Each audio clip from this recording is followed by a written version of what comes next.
I found this tag from the Dollar Tree. After removing the hanger, I flipped it over and painted the backside with Antique Villa using my S30 Klingon brush, which is a perfect craft brush. And I gave it 2 coats. Now, hindsight, and I know better, I should have primed this first, as the cardboard can sometimes bleed through, especially light colors. So keep that in mind, that you really need to put a primer down before you do these cardboards. Anyway, moving forward, I found this tea towel at Hobby Lobby.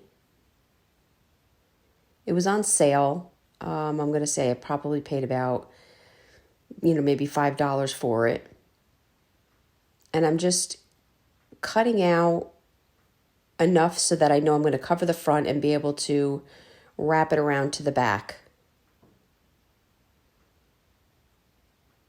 It was quite wrinkled, so I did take my iron, spritzed it with just a little mist of water to get some of the wrinkles out.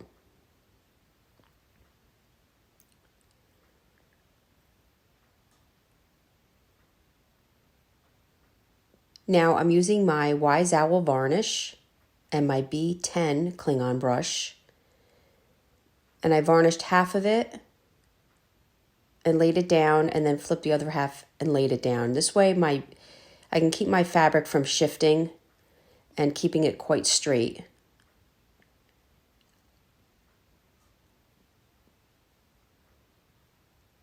And now I'm putting a coat of the varnish over the top of the towel, all over the front, and making sure I get around the edges, as I really want that to adhere well. After that dried, I flipped it over and added some more varnish. And this is allowing me to glue the back side of the towel down.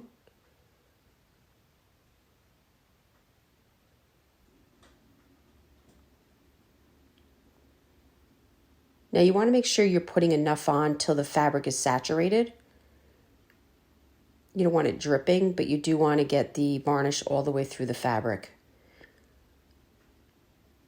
And when it dries, it pretty much stays in place and gets stiff. And then I just cut off any, heavy parts of the material. And then I gave the top portion another coat of the varnish.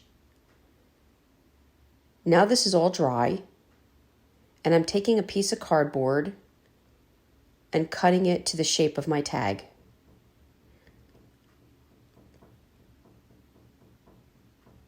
I grabbed this cardboard at the Dollar Tree, and it comes in white and black on one side, and it's just a nice finishing cardboard.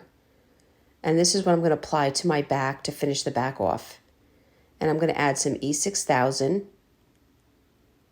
and some hot glue to hold it while the E6000 dries.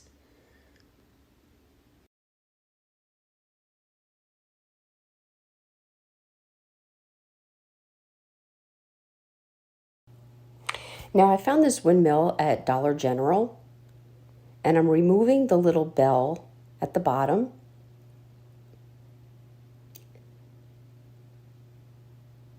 And I'm establishing the original holes that were in my tag.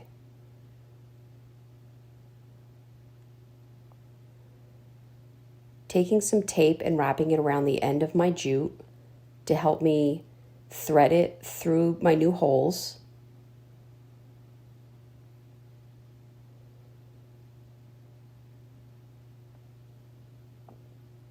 I then use this jute to tie the windmill to the back of my project, and I'm going to re-add the bell off the left side